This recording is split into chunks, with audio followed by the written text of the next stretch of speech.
5, 4, 3, 2, 1. Fagi, bonjour. Bonjour. Vous êtes chargé d'affaires pour Elio, pour l'Île-de-France, le nord de la France et l'île où nous sommes aujourd'hui. Est-ce que vous pouvez nous expliquer d'un mot ce que fait Elio? Alors, Elio, c'est une entreprise qui est experte en maîtrise de l'énergie et notre cœur de métier est la valorisation de C2E, donc de certificats d'économie d'énergie.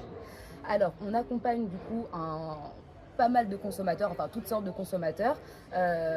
Donc, on a des particuliers, des syndics de copropriété, des syndics bénévoles et des entreprises. Donc, on essaye vraiment d'accompagner le consommateur à vraiment identifier leurs besoins et de savoir où ils veulent aller pour leur projet de rénovation. Oui, c'est pas évident justement pour ces particuliers et même dans les copropriétés de s'y retrouver un peu dans le maquis des aides. Vous avez parlé des C2E, des C2E pardon, de tout ce qui existe. Vous arrivez à consolider, à proposer un projet finalement synthétique? Alors moi du coup je travaille pas avec les particuliers mais du coup je travaille avec les copropriétés et du coup c'est vrai que c'est assez différent et c'est plus compliqué pour les copropriétés puisqu'en fait ils sont pas seuls à décider. Donc je dirais que c'est le premier frein en copropriété. On est aussi sur de l'assemblée générale donc c'est assez long.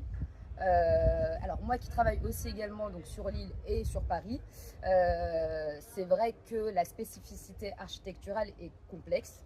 Pourquoi? Parce que souvent l'ITE est un gros poste de travaux pour la rénovation énergétique et souvent on ne peut pas toucher à la façade. Donc on essaye de leur proposer de toucher du coup à l'intérieur, sauf que le prix au mètre carré sur Paris c'est assez cher.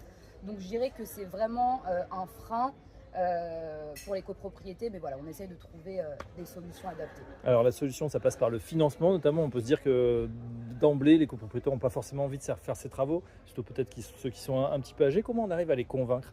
Alors du coup, pour les financements, c'est vrai qu'il y en a pas mal. Alors déjà, il y a des aides individuelles, des aides collectives, publiques et privées. Donc pour ce qui est public, on a MaPrimeRénov'. Pour ce qui est du privé, on a les certificats d'économie d'énergie.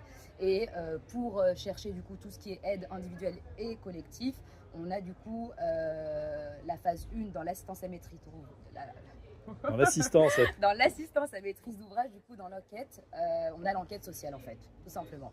D'accord. Si on prend un exemple récent d'un projet que vous avez fait à Lille, par exemple, qu'est-ce que vous pouvez nous dire? Alors, on a fait une rénovation d'ampleur à Lille sur une petite copro de 19 lots des années 60. Du coup, on a fait de l'ITE, on a fait du raccordement à un réseau de chaleur, on a fait des planchers bas et on a fait aussi l'isolation de la toiture terrasse.